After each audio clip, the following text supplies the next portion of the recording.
What it do? This is Young Drink. You are now tuned in to GFG TV. You bitch. Alright, kicking off episode 3. You recently released your album Champagne and House Coats. House Coats, my bad. Can you tell us about how that came together? Shit, it was a long time coming, actually. I ain't had really too much on the digital platform. So it was like, I gotta do something. Plus that was another part of me healing with the self-care.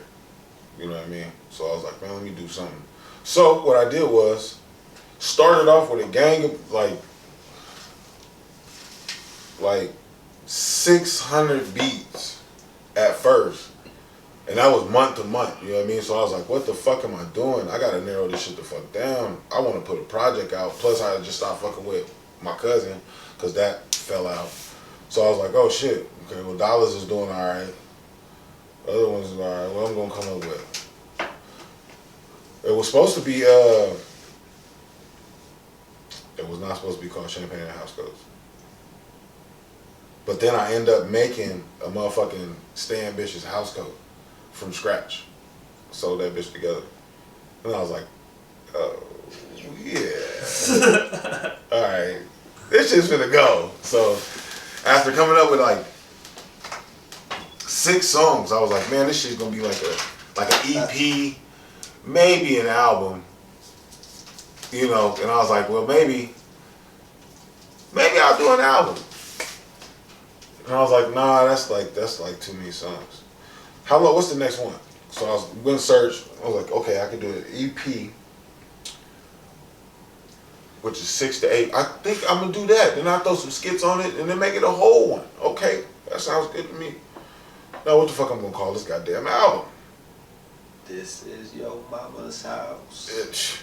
I tried to think of everything, and then I was drinking. I had just got I think it's the Jean-Michel Basquiat edition Bel Air bottle, right? So I'm sitting there sipping that shit, and my mom was mad because she didn't get one. So I left and went right back to the store to get her one, so she could have it on the damn table. When you walk up our stairs in our house, you see nothing but the it's like black-owned alcohol beverages, alcohol bottles. So you know what I mean, from Kevin Hart all the way to E40. No, we don't got E40 yet, but it's a gang of motherfuckers up there, right? So we like, all right.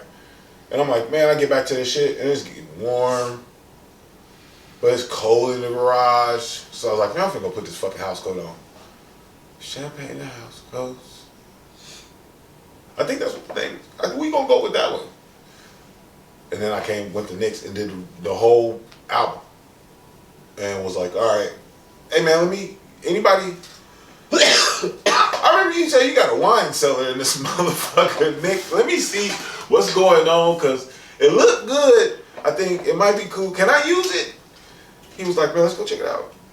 So I used a bunch of Bottega champagne bottles and stuffed them in the thing. And then he had like right where I was sitting. So I put the Bottega right there and the Bel Air. So I'm sitting there holding, I think it's the rose gold one or the gold one. In the actual photo, but then I did the extra editing to the photo to make it what it looked like on the album art. But then he had the other ones. I was like, okay, so I sit right here, and he got this big ass mixing board right here. This is a thing. So hey, get your camera. We can shoot with your camera. He said, no, the fuck we're not. I said, damn, bro, I just want a picture. Like, what the fuck? He said, no, where's your phone? Give me your phone. Give me your phone. You're not even paying for my time right now, so just give me your phone.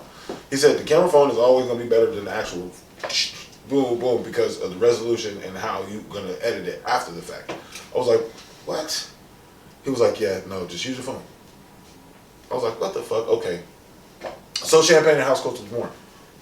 Nice. What's your favorite song off the album?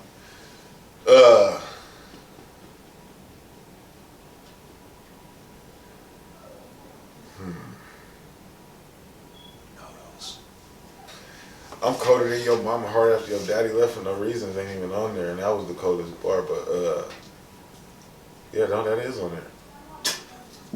No, that's When I Glow Up. That's the single. Okay, so it would be You Gotta Know this is in order. So you gotta know. So Faded pissed me off, so that wouldn't even be right there. Then it'd be In My Bag.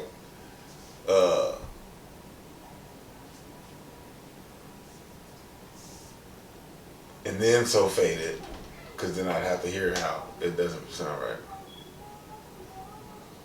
And I was my fucking people. I did that. I did that. I was not informing them on a lot of that shit because I was just starstruck when recording that. And I was like, damn, this shit go hard. Like, yeah. Not being, I'm supposed to tell them what I want, and that didn't happen. So, yeah. But then after that, it would be everything else. And I literally play like that at the crib. So, bump the fuck out of my shit.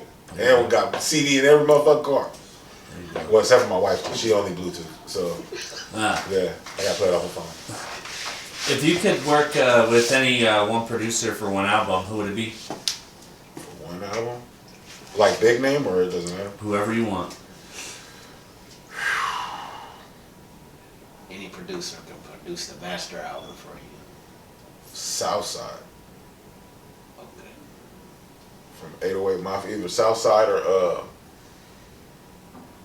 the other partner. The long hair white dude. I think he's white. He may be from overseas or some shit, but yeah, either him or Southside. 808 Mafia. What artist from Colorado or Iowa do you want to work with? From Colorado? Fuck. There's so many motherfucking artists. And you can get your shit played on the local scene. Like 107.1, 104.7. Not KS 107.5. Definitely ain't playing your shit on there. But the other ones, they are geared towards getting your shit out there. And you can put your shit out there on the mainstream radio that everybody listens to across the state. So it's like, okay, they got one dude, I can't remember the nigga name.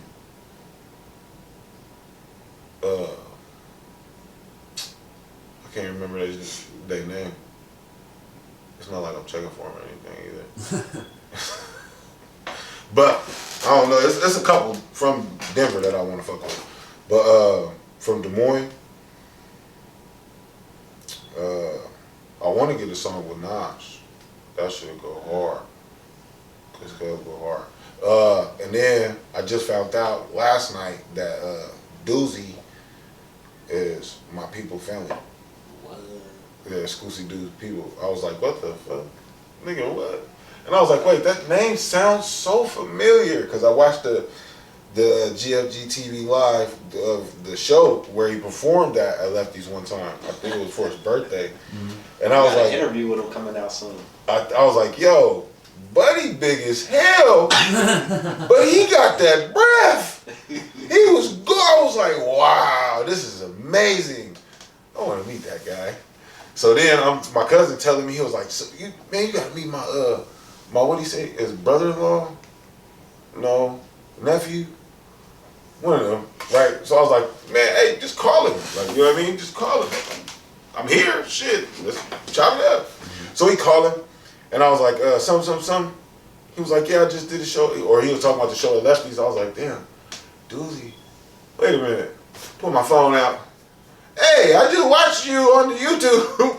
And your shit go hard. So that's how we got connected. And we finna work with, I'm finna work with Rare Doozy from here. That's sweet. Nice. I'm gonna send him some shit. Cause like I said, I got so many beats, it's ridiculous. Like 200 to 250 beats per month that I was intaking just to figure out what the fuck I was gonna put together, what I needed to put together a full project, you know what I mean? So I got all type of genres from West Coast to the Bay to down south to East Coast beats to a mixed genre of shit. It's crazy. So I was like, bro, I'm gonna send you some shit and we're gonna go from there. I wanna work with D-Man and KA. Well, we already did some K, didn't I? Yeah. Okay, so yeah, family.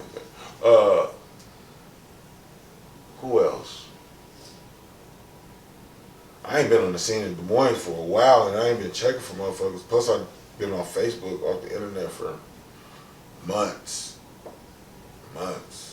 Trying to get myself together, man. You know, Gotta have healthy thoughts. Gotta have healthy thoughts. What's some advice you'd give a young musician? I just told my nephew, he's like 13, and I told him, if you really want to, go for it. Don't listen to a motherfucker that's telling you it ain't worth it, because he's dealing with that right now. You know, at the age, he got his grandma telling him that. So I'm like, man, don't listen to your grandma. You see it on a daily basis. You can watch it on a daily basis. These motherfuckers is coming up out of thin air. Do what you want to do. What you want to do. Figure it out. Plan it out and execute it. But also remember that you got to respect your people. You can't be disrespectful and want something out of life too. You know, it definitely leads to a dead end. I know somebody that went down that road. They kind of alright right now, but yeah. How did you meet Ray West? In the neighbors. In the motherfucking neighbors. The West Side.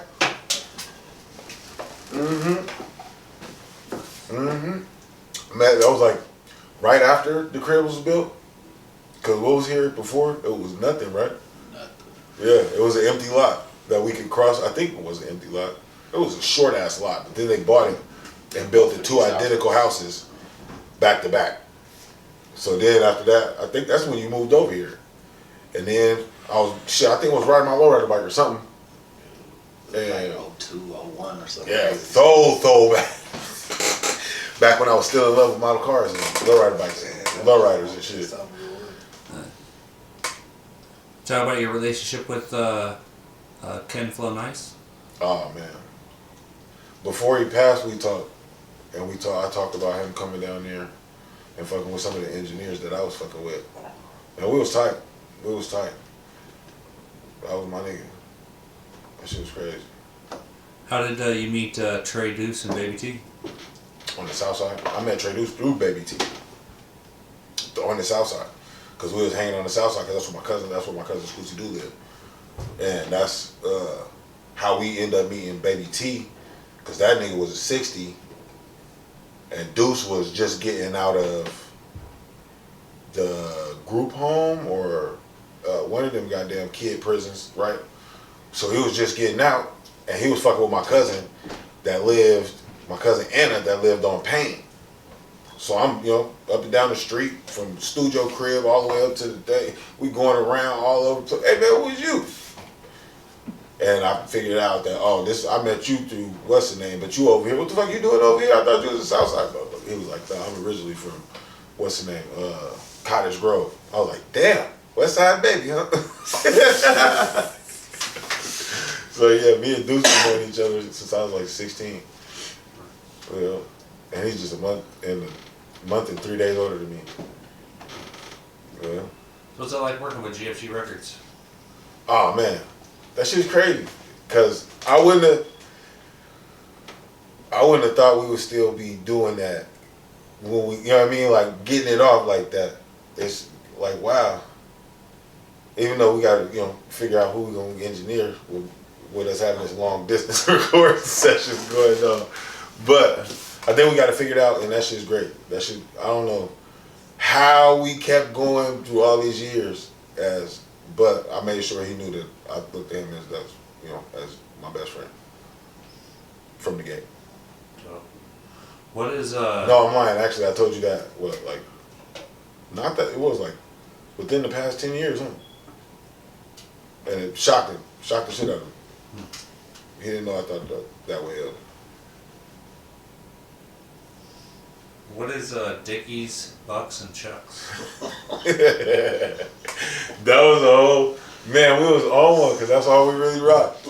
Yeah, well, that's West always rocked Dickies, and then I was Dickies, Chucks, and I just came from Sacramento. I had my Dickie Chucks. I had my Dickie Chucks. Oh my and God. We had never seen no shit like that before. Like what? This nigga had Chuck Taylor's nigga with the Like what? This shit was crazy. all over him. That shit was not. It was like the MCM bag type shit, but Dickies. I don't care what they cost. Yeah, no, I had to have them. Either. Yeah, I had them bitches. I brought them back from the mall in Southside, Sacramento. And that's how we eventually came up with the name Dickies, checks, and bucks. Because really, that's all we really rock. So is that an album or is it a song? It was supposed to be an album. It was supposed to be a collection of a lot of singles that we had did. So So it too. It we exists. do. We do. It's in the vault. It's about 9 songs. Yeah. Nice. It's in the vault. So we might drop that for you. So do you actively tour or perform? This is the first show I've had in a long time that I've actually pursued because they asked me about it. And I was like, man, I don't know. Because it wasn't really, everything was just getting me down about music. Doing music was getting me down. Plus, I had just lost my father-in-law, which was like a dad to me, you know what I mean? So it was like, oh, fuck, I don't really got nobody to do it for. But I still have my wife, my kids, my mom, you know what I mean? So it was like, all right, I don't got nobody to do it with. So I was just getting myself down. So I was like, man, let me just stop, figure this shit out.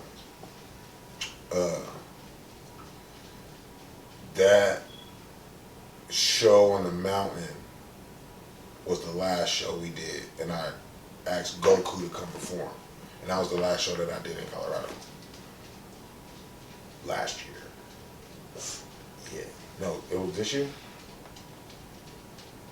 I do believe it wasn't that long ago. Can you tell us about your company, Ambicious Designs?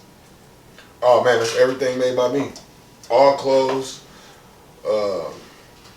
I do custom garments. You know, I will sew some shit the fuck up. I sew some shit.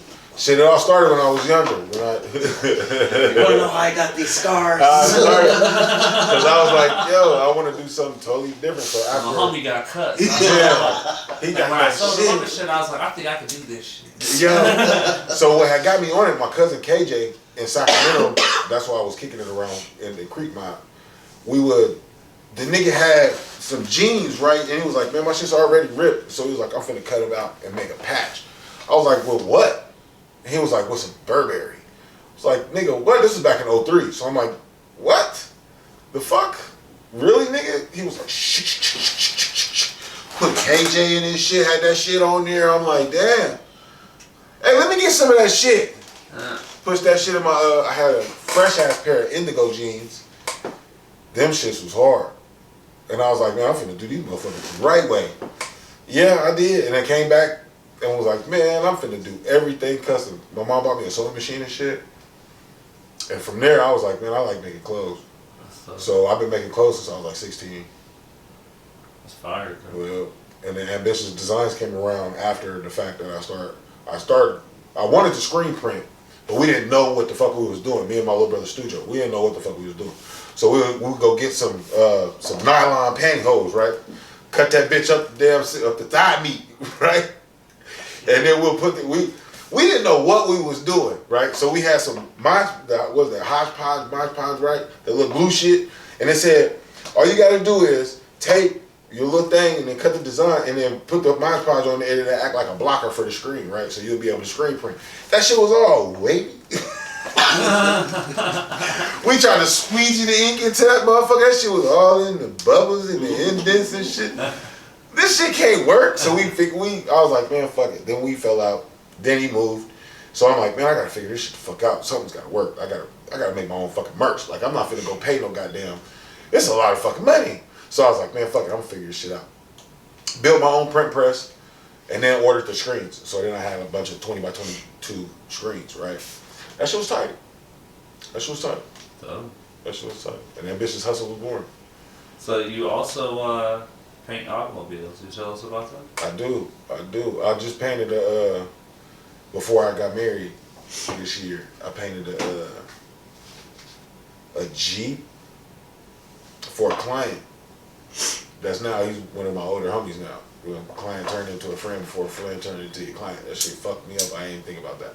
Yeah. But he had like the Jeep, the two-door Jeep with the doors come off and everything, you know what I mean? With the little top pillar shit. That shit was like peanut butter.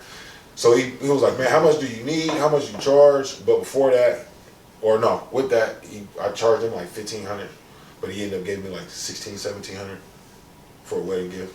But then before that, I painted this, it was like a bubblegum pussy pink with the rose gold pearl in it, you know what I mean? It was a little Subaru, like a 92 Mazda or a Subaru, right? And that's how I got him. And then before that, I got her from painting this. I had a 77 Jeep J10 Honcho, right? I was like, oh shit, it's the matching numbers. My neighbor was like, I already got one, and you can have this one. So I ended up getting the one for free. And I was like, what? Shit. So I painted that, and that's how she got enticed, because that was Black Pearl. And she wanted original, like that lollipop, pink, little, like jawbreaker type ones. Yeah. That pink, that cotton candy pink, that's what she wanted at first. So I was like, nah, I got this rose gold pearl you gonna use on that motherfucker, bitch. So I fucked it up and then had to go end up using that pussy pink. Or it was like pretty in pink, and then I added the rose gold pearl in it. And then she fell in love. Yeah, but no, I've been painting since I painted my Cadillac, my 77, the big homie. That motherfucker was jet black, but it was supposed to be blue at first. Cause then at first I put the bandanas, the royal blue and gray bandanas all over that motherfucker, all over the top by myself. And I didn't know what I was doing, but I know what I wanted to do. I know how I wanted to do it. So I got that shit done, and then that fucked up. So I had to take that off. And then I end up painting it black. And I was like, oh shit, I'm putting gray top on this motherfucker. So that's how I started doing exterior upholstery. Because I already knew how to do dash, carpet, you know what I mean, Dynamat. My OG taught me how to do a lot of that shit, working on the systems in his car. So he's like, nah, y'all little motherfuckers gonna work, or look at this shit and I'm gonna show you how we do this shit. But he's deaf. So I learned all my skills from a deaf person that got anything to do with sound. Yeah. Where do you see yourself in your career in 5 years? Which part? Music? We'll do music, and we'll also do be your man of many talents, it seems. Many. I do it damn near do it all. Shit. Music, I want to take it a little farther than I have. I know I got to put a lot more into myself and get to new heights. Like, I done reached a lot, so there's a lot of goals that I already tapped. So it's like, all right, I got to reset my goals, really. So within the next year or two, you should be seeing Young Drake across the nation yet to gain. Talk that shit. There you go. Yet to gain. There you go. What is one thing you're afraid of?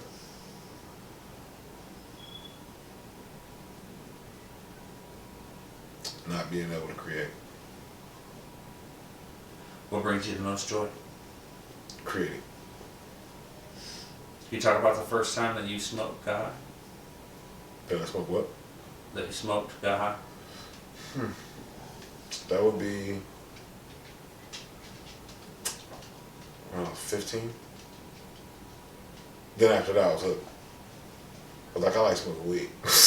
At 15, I love smoking weed. Who you smoke with? How'd you smoke it? We smoked out of bongs. I used to be a contraptionist. And motherfuckers be like, how are you coming up with these goddamn contraptions? I don't want no more. My whole body right here hurts so bad.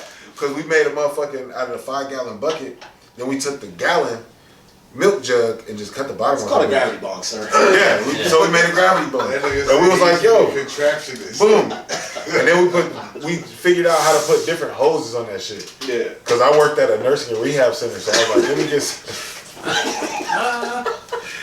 to deal with these motherfucking old people, sometimes you gotta be fucked up. Because there was one time I got coffee thrown on me, and that shit was hot to the piss in my scrubs. Because the old lady said she wanted water, but then switched up and said she wanted coffee. So I gave her water, because she didn't say water. She wanted water, but then said, this ain't coffee. Yes, that's just hot. Bitch, whew, I don't want to be here no more. Shit. You were my friend. What is dirty water? You almost made me spit my That is, now there's two segments to that drink. There is dirty water, and then there is what you call Obama's. Now the dirty water is any brown, except for the dirt cheap shit. It gotta be like at least a $10, $15, somewhere around $20, $10 to $20 fifth of brown. and vodka. Yeah. Yeah, that's dirty. That's for damn sure. Yeah. And you mix it 50-50 ratio. We was growing up, these motherfuckers used to religiously drink that shit. Dirty water. Nigga, they buy that Parmesan BSOP Yep, and mix that it blue with top. vodka. That blue top. That's real. That's just, you just want to get drunk. That's all you Dog. do. Oh, we wanted to get wasted. But it also helped us have fun too. You know what I mean? Well, shit. It Right, I also don't remember helped- any of that. Yeah, no. Right. That's the fucked up part about it though, because I remember a lot. So them days it was like, oh my God, why do I remember all this bullshit? Why did we do that last night? I don't want no more of that shit, that whole fifth, the other half of it sitting over here. Like, wow. You get Your two. liver laying next to you. And Yeah. She's pissed off as a Yeah. motherfucker, dog. Like, why you do that shit, dog? Yeah. Why you do that to Why you do that me? shit? I ain't gonna lie to my friend. Man. And then Obama's is Hennessy and Ciroc. So it's the higher grade. You know, Okay. anything that Just costs a the more little bit more. expensive of the Right. two. Then you do Hennessy, which would preferably be privileged, and Ciroc. Nice. And you get Obama's. So we're winding down on what we have left. We've been talking for an hour and a half. So we're How many it is? we will end it up with the best way to contact you regarding some business. Man, you can get me at Drink Some on Facebook. How you spell it? DRANK_SUMN. Or Ryan Drank Sinatra Pickett on Facebook as well. That's my main page. I do a lot of business through that page.